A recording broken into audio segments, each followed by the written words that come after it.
What is up, everybody? It is I, Ronin, and today I'm coming at you with a learning how to play for harpies. If you don't know what harpies are, they're a pretty cool deck. They got some support recently, and they basically just dump out some rank 4s. They've got a really cool synchro monster now, but most of the time it's really just a rank 4 engine with some really cool traps and stuff to go with it. But yeah, with all that being said, let's go ahead and get right into this deck profile. For starting with our monster lineup, we have 1 Harpy's Pet Dragon, free Harpy Queen, 2 Harpy Harpist, free Harpy Perfumer, free Harpy Channeler, free Harpy Lady 1, and free Harpy Dancer. So the ideal one of these that you're going to want is Harpy Channeler, because she lets you discard a Harpy card to special summon a Harpy monster from your deck and face up defense except for itself. And if you control a dragon monster with it on the field, it becomes level 7, so you are able to run 1 Harpy's Pet Dragon as it's summonable from deck, and allows for potential rank 7 plays. We have chosen Flare Metal to be that rank 7 play for us. And this is really just a starter card for everything else in the deck, because everything is a level 4 Wind Wing Beast Harpy monster. We are able to just put 2 level 4s on board pretty easily, giving us access to the Synchro monster, as well as a plethora of rank 4 monsters, or just straight up link material. So this is easily the most important card, I would say. You always want to see it, so you run it at free, and it just sort of gets your play started. Everything else is really sort of utility effects. Ideally, though, with Harpy Channeler, the thing you're going to be summoning is Harpy Perfumer, which counts as Harpy Lady while it's on the field or in the graveyard, and when it's normal or special, you can add a spell trap from your deck that specifically lists the card Harpy Lady Sisters in its text. And if you control a level 5 or higher Harpy monster when you activate this effect, you can add a second card like that. So the idea is you summon Channeler, use your effect to summon Perfumer. Perfumer searches anything that lists Harpy Lady Sisters, so that is going to be like Alluring Mirror Split, or Harpy's Hunting Grounds, Elegant Egotist as well. So you get a few searches off of that, and because it counts as a Harpy Lady, if you say search Elegant Egotist, you can activate it in order to summon a Harpy Lady from the deck, which lets you summon Harpy Lady 1, which is always treated as a Harpy Lady. Right there, you just have off of 1 card, you can make yourself a cool Harpy's Pet Phantasmal Dragon, any of the rank 4s you would like. Link away some stuff and then just have a monster ready to go.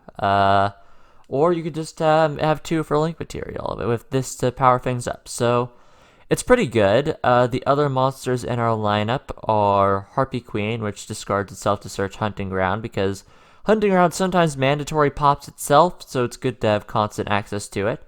Harpy Harpist, because it has a really cool in-phase effect, where if it's in the graveyard because it was sent there this turn, you can add a level 4 winged beast monster with 1500 less attack from your deck to your hand, which is every monster in our deck except for like Harpist and up. So really solid stuff, really solid stuff. We also have our Harpy Dancer, which lets you bounce a wind monster you control to the hand, and then you can normal summon a wind monster from your hand. It is a hard once per turn. This actually does work really well with stuff like Harpy Conductor, because Harpy Conductor has an effect that says if another face-up Harpy monster you control gets bounced to hand, you can target a special summon monster your opponent controls and return it to the hand as well. So it's a good way to remove things, pretty much, but it is kind of niche. So keep that in mind. It is mostly here because it is another Harpy card to discard off Channeler. Now for our spell lineup, we have free Pot of Desires, 1 Elegant Egotist, free Swallow's Nest, free Hysteric Sign, 1 Alluring Mirror Split, free Harpy's Hunting Ground. So draw power, it's searchable at 1, so it's fine. Already went over what it did. It searches your Elegant Egotist as well, and it has a cool effect during the end phase. If it gets popped, it lets you just search free Harpy cards. It's Monster Reborn, as well as some floating potential. It's fine at 1 because it is highly searchable. And whenever a Harpy or Harpy Lady Sisters is normal or special, the player who conducted the summon targets a spell trap on the field and pops it. Good for tearing apart boards and stuff. But beyond that, the only other really interesting thing we have is Swallow's Nest. So what Swallow's Nest says is it lets you tribute a face-up winged beast type you control to special summon a winged beast type monster from your deck with the same level and attribute as the monster on the field, because most everything is a level 4 winged beast that pretty much always gives us access to Channeler. So that's very good. And if you have Hunting Ground going second, you could summon a Harpy, pop a Spell Trap, use Swallow Nest to summon another Harpy, pop another Spell Trap. Then you could use Channeler's effect to summon another Harpy, pop another Spell Trap. And if you summoned Perfumer off of it, then you can use Perfumer's effect for Elegant Egotist, summon another Harpy, pop another Spell Trap. So you can potentially get a lot of pops off of this. Now for our trap lineup, we just have free Infinite Impermanence for a hand trap, free Harpy's Featherstorm for an even better hand trap, and 2 Hysteric Party for a continuous soul charge, kind of. So we'll go over everything first. I'm assuming you know Impermanence at this point. Harpy's Featherstorm is a trap you can activate from the hand if you control a Winged Beast monster that negates all activated effects that your opponent will be doing during that turn. All activated monster effects, I should say. And it also lets you search a Harpy's Feather Duster, but that is banned in the TCG, so if you search that, I'm amazed, personally. So yeah, it's an insanely good hand trap to have. If you can draw it, you always want to have it, so running it free. And then at 2, we have the recovery card Hysteric Party, which lets you discard 1 card, and then you can special summon as many copies of Harpy Lady as possible from your grave, and when it leaves the field, destroy those monsters. Most of our stuff counts as Harpy Lady in the grave, so we have a lot of access with Hysteric Party, and it's a great thing to do in the end phase to further extend plays into next turn, especially as you do a lot of your searching in the end phase to sort of set up recovery. So I'd say that's honestly the deck strength. It sets up really good recovery. Now for our extra deck, which is pretty important actually, we'll start with the basic stuff. We have Nightmare Package for removal, 1 Emerald for a little bit of recycling and recovering, Castell the Sky Blaster Musketeer because it bounces things to hand as well as changes battle position. It's also a Winged Beast, so pretty solid. The Harpy Xyz monster, which as long as it has materials, it's immortal and can attack directly. It loses materials during the end phase though, so keep that in mind. Baguska, in case we need to stall. Tornado Dragon for a little bit of that 6 spell trap removal. Utopia set to beat over big monsters. A Flare Metal for a rank 7 that we can totally make. And the new Synchro monster, Harpy Lady's Scratch Clash. So it requires a tuner and a non-tuner, but for its Synchro summon you can also just use 2 Harpy monsters, treating 1 as a tuner. Obviously, summoning things off Channeler, really good. It also becomes Harpy Lady while in the field and in the grave, and when a spell trap or card effect is activated as a quick effect, you can target a monster your opponent controls or a Harpy monster you control to return them to the hand. Is a hard once per turn. This is pretty much what we go into for our first turn play. It's solid disruption, kinda protects itself, and we are still doing a lot of searching in the end phase, so it all does work out pretty well in reality. Beyond that, though, we just have the Link monster, Harpy Conductor, requires 2 wind monsters. It becomes Harpy Lady while in the field or in the grave, and both of its effects are hard once per turns. If a Harpy monster you control be destroyed by a battle or card effect, you can destroy a spell trap you control instead, obviously like Hysteric Sign or Alluring Mirror Split. And its second effect makes it so that if another Harpy monster is returned to the hand, except during the damage step, you can bounce something your opponent has special summoned. So it's really good. The protection effect is pretty neat. It does have a issue of low attack, but that's usually not a major issue.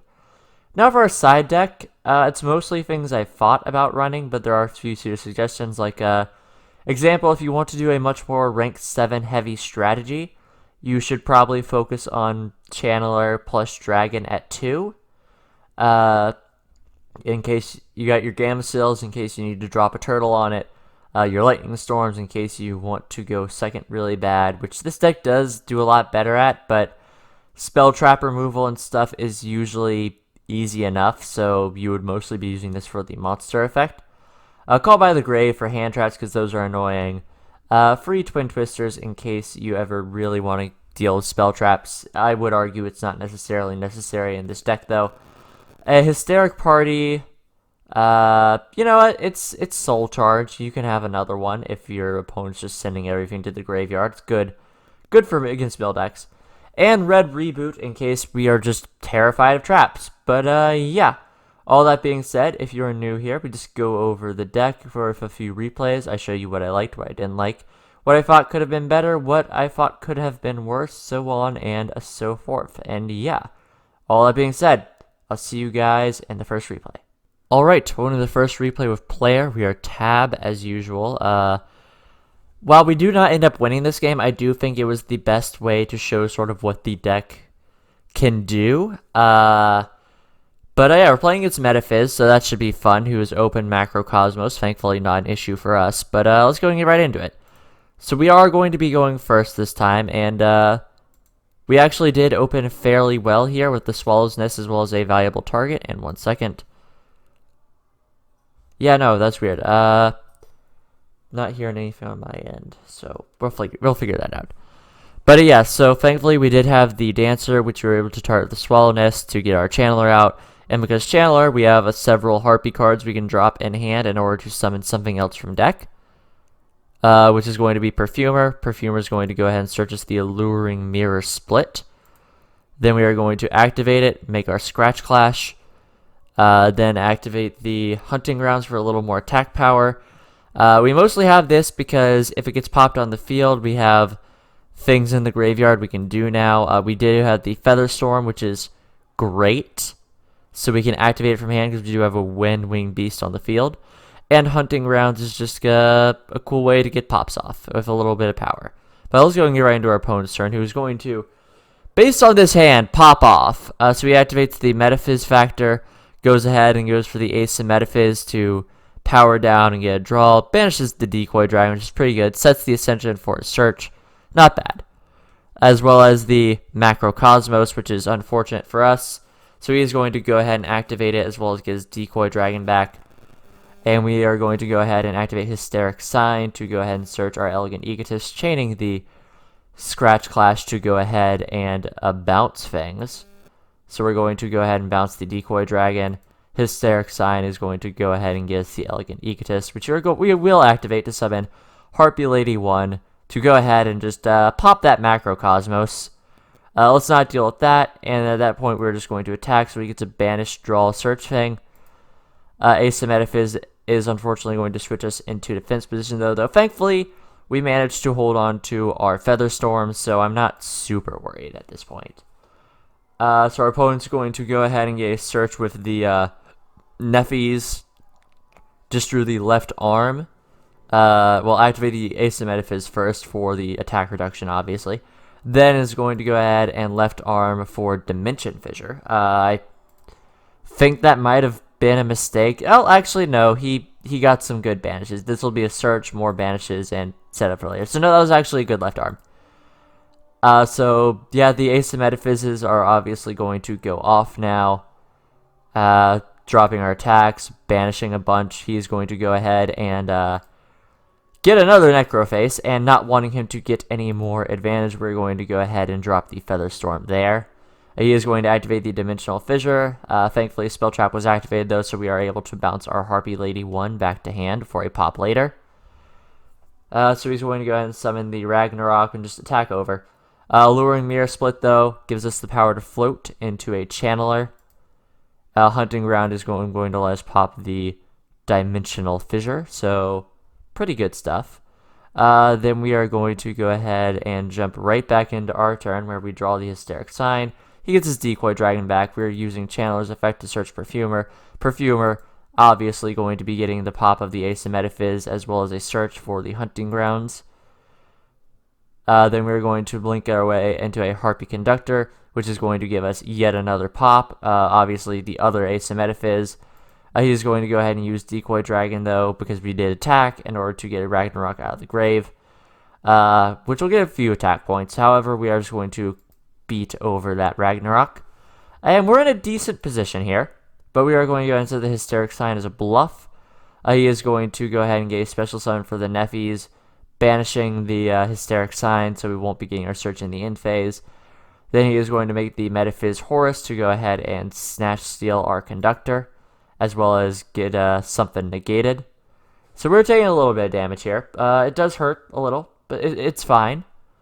However, we did get the Dancer, which is fine, because this way we can pop some of our own stuff, like the Alluring Mirror Split for the Monster Reborn effect, which we'll use to go ahead and revive Channeler, and then Channeler's effect will let us pop the Metaphys Factor, and we're going to go into another Conductor, go ahead and pop our Hysteric Sign for in-phase searches. So we search the Featherstorm, another copy of Hunting Ground in case this one gets popped, as well as Harpist for a little bit of recovery. We're in a pretty good position here, to say the least. However, he is going to go ahead and get the search, as well as a Aloof Lupine. We did not do anything with it. I was waiting for something else to happen. Wasn't expecting a 6,000 big boy booty to just come and ram me. But yeah, we got game there, unfortunately. But it was a really good game, and I think it does show a lot of the weaknesses and strengths of the deck. It's extremely consistent. It's very good at getting to its playmakers, good at pretty good disruption, and alternate removal, as it were. The downside of it, though, is that it does have trouble with just massive monsters. Like, our only real way around that stuff is Utopia the Lightning. So you kind of have to take that into account, but all in all, I feel like this replay was good. It showed the deck's strengths and weaknesses really well. And I don't know, I think it was solid. But, let me know you guys think of the deck. I personally had a lot of fun with it. I think I was running it correctly. Obviously lost this, but I feel like I made good plays in general and built this deck well. But in case I didn't, let me know, because I'm sure there are ways I can improve this. Obviously, I did genuinely enjoy playing with this deck, and I would love to make it better. So, any tips are welcome. But yeah, let me know if there's any decks you want me to play. I'm always happy to take requests. And yeah, like if you liked, comment if you have something to say, and subscribe if you want some more. This has been Ronin, signing off.